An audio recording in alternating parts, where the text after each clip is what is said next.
We are live, and I know that it's still a little bit chilly outside, but the sun is shining, and I'm not lying when I say I had a call yesterday about what we're going to talk about today. Wow. The Haynes-Apperson Festival. Yes. They want to know the dates, they want to know when it's coming, and people are really excited about this. So I promise you, Carol fielded the phone call, and she's like, there's a call in line one about the Haynes-Apperson Festival. Nice. So it's exciting. It's going to be different this year, right? Yeah, a little bit. We're pretty excited. You know, it's year-round planning for us. You know, the festival like this is, you know, it's one of those deals where we have this incredible group of volunteers in our community that work year in and year out to put the festival on, and I can't thank them enough for their commitment. But yes, this year we're moving to Foster Park. Yep. And so all of our big acts will be on the pavilion stage, which is pretty exciting for us. And so we're pretty excited, and we're ready to announce all of our big headliners and everything. And so, but before everybody out there gasps that it's at Foster Park, it's really better, in my opinion. Sure. I know that you've been beat up probably on both sides a little bit, but more parking, more convenient. The stage is amazing. There's been several other shows and festivals that have been down there, and it's been wildly successful. And I'm sure you're excited to see that it's going down there. We are. There's a great opportunity for us. And so we're going to put on a great show this year. All of our entertainment acts are going to be wonderful. Of course, we've got all of our rides and vendors that'll be down there. And so logistically for us, the challenge has been laying it all out so that it all fits and that there's a really good flow for people. Because, you know, when people are used to coming downtown, they lap the square. So down there, we're trying to create the same thing where people can flow and enjoy the whole festival, while at the same time enjoy the entertainment. So it's going to be pretty exciting. So what are they? Can you lay Sure. So Thursday night, we have Blue Oyster Cult coming on Thursday night. Yeah, it's just unbelievable to be able to land them. And then on Friday night, back by popular demand, is Here Come the Mummies. And you know, they have opened up for our festival the last 3 years, and it's just unbelievable the crowd that they bring and the regional following that they have. And so we said, you know what, let's move them to a main act on Friday night this year. So on Friday night will be Here Come the Mummies, and then on Saturday night we have Night Ranger coming. Nice. So yeah, so great entertainment, and then in between there we'll have a lot of local bands that'll play at the festival. And so from an entertainment standpoint, we're pretty excited, and I think we got some good bands coming in. And honestly, I'd never even really heard of Here Come the Mummies until they were here. And so I started following them on Twitter, and they actually chit-chat with their fans, and they do releases, and they have...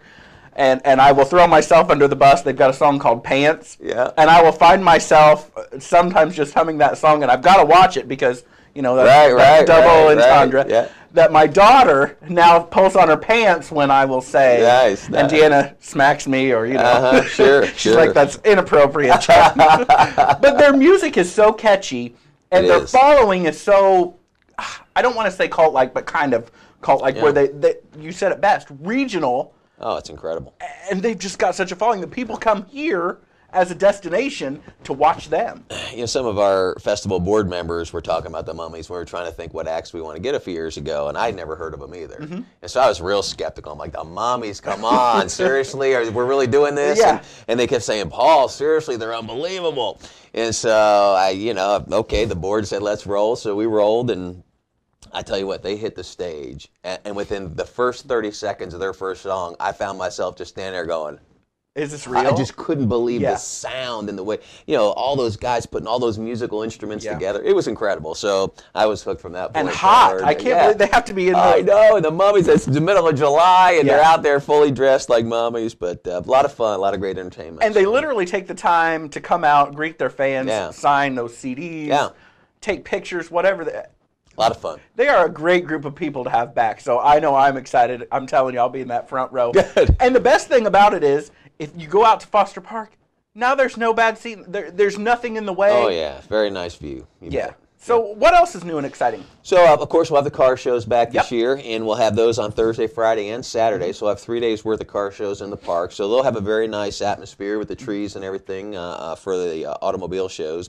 And the Pioneer Auto Club, Rusty Nuts Car Club, all those guys, they're just fabulous at supporting the festival, which is, you know, we use the opportunity to celebrate our automotive heritage here in our community.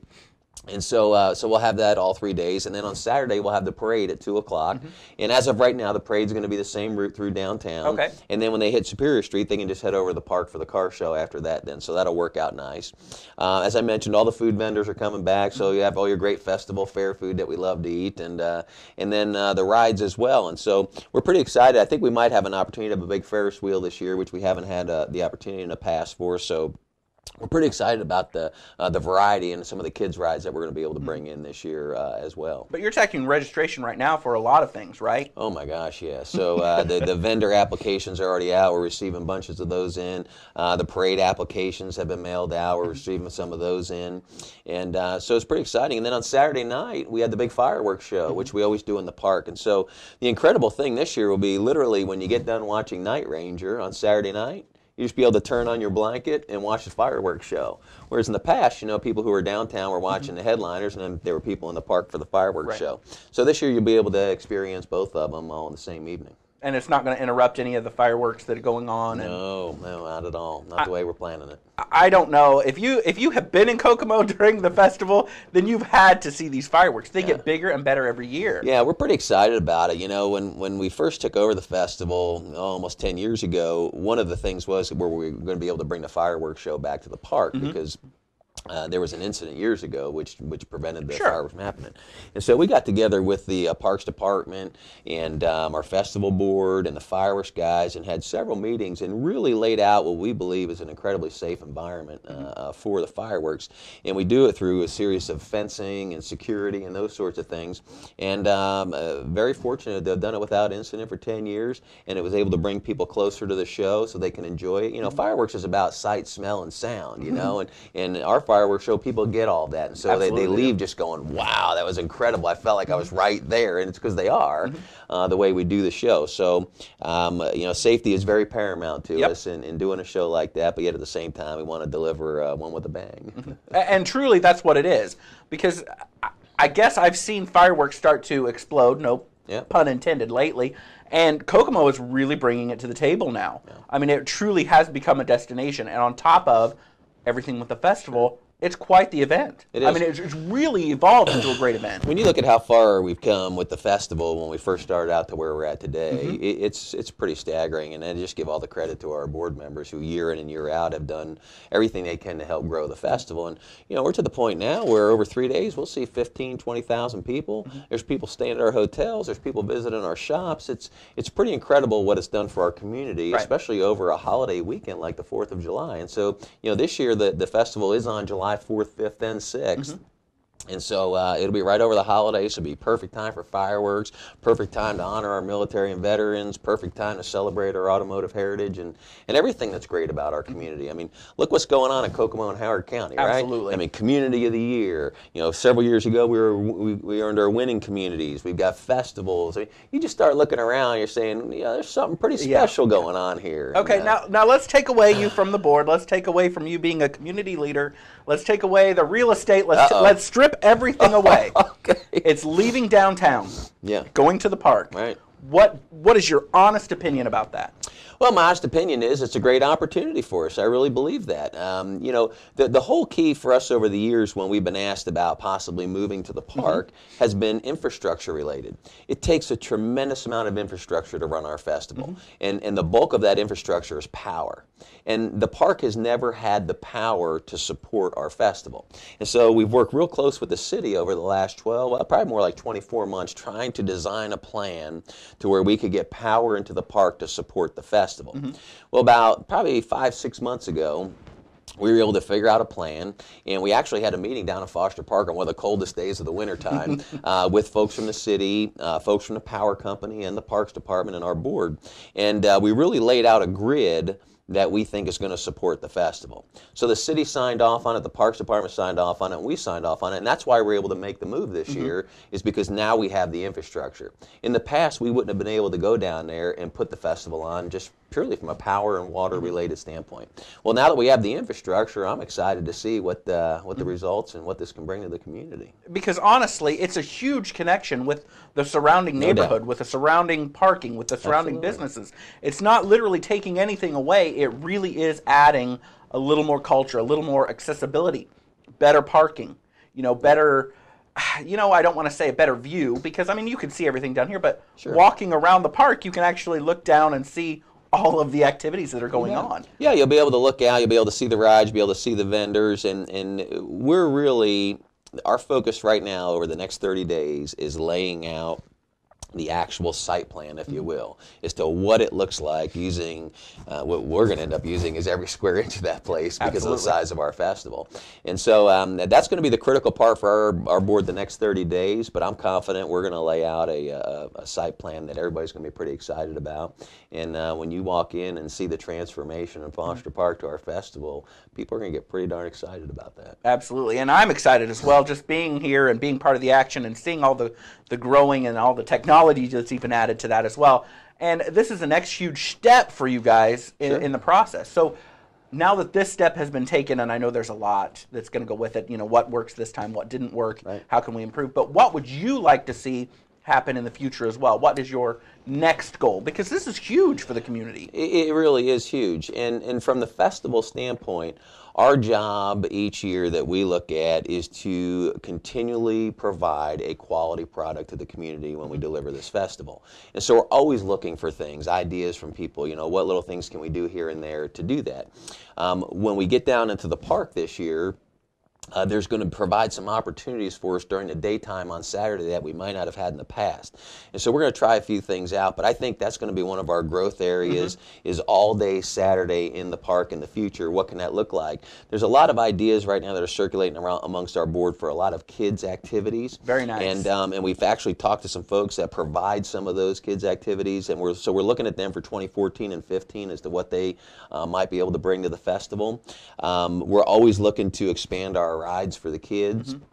And if the footprint works the way we think that it can, we actually maybe able to have a designated kid area for rides. Very cool. So we're always looking at how can we improve and tweak it. And each year, as soon as the festival's over, our board gets together and we do a debrief. And we say, okay, let's list everything that worked really well. Sure. And then let's build on that. And then say, let's take everything that didn't work so well. And sometimes it's the behind the scenes stuff that we see that nobody else sees that we're like, holy cow, we need to fix that, Wow, that created a lot of stress for us that moment, But a lot of those things, fortunately, our folks are so good about the public not seeing it, even though backstage or somewhere we are just panicking. What's going on, Holy cow, is this really happening right now?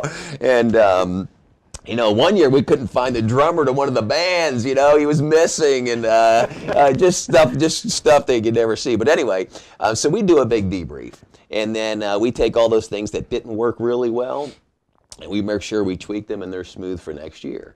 And but I think one of the reasons we've been so successful with our festival is those debriefs. When we actually identify something that didn't work well, and we come back the next year and it's fixed, there's so much that we do that falls into place automatically now because people are so good. They've done it every year. The processes are in place. The programs are in place, and it works out. Our volunteers that we get from the community that just step up for that weekend are phenomenal. The jail crew, for example, they come out. Those guys, their work crew, they show up at times a day when, literally 5, 6 o'clock in the morning, midnight, whatever, helping us build things for stage and equipment, move things around that, would just normally break our people's backs, But these guys come out there and they throw that stuff around and they're glad to do it. And so it's a great opportunity for so many people in our community to come together and volunteer. So we're always looking for volunteers. People are interested in doing a shift that weekend or helping out. Call me up. We'll put you on the list and we'll put you to work, And if people want to find out exactly what times they are, exactly what's going on, the website is probably the best way, right? You can go to HaynesAppersonFestival.org. You can call us at our office. We're more than glad to answer any questions. But generally, most people go to our website at HaynesAppersonFestival.org and get all the information. Guys, it's going to be an exciting time. You're not going to want to miss it. I promise you there's so much going on. And entertainment. Entertainment. It's going to be great. And now we've got an even bigger venue right here in the heart of downtown even people are going to be clamoring to get. And we're still going to do our VIP seats. That's become a real big hit. You know, we sell the VIP seats right up front, so you have a guaranteed seat downtown, so you can show up right before the band starts. You have a guaranteed seat. You don't have to carry a chair with you, and people really have loved that. And so we'll be doing that again this year. We'll make the announcement of what the VIP ticket prices will cost. But the thing we love about our festival is it's a free festival. It's for the whole community. Doesn't matter what your socioeconomic background is. This is a community celebration. Yep. So come on out. You get great free entertainment. Enjoy the festival. Enjoy what's going on in the atmosphere. And let's just celebrate all that's great about Kokomo and Howard County. Absolutely. And it culminates every time. It does. Right during and the firework display. I'm telling you, I look forward to that every year. So we're going to take a quick break. Thank you for coming in. My pleasure. Thanks for having me. It's absolutely an exciting time. And check out the website. It's got all the details that you need to know to make sure that your days are planned, fun-filled, and family extravaganza. So we'll be right back.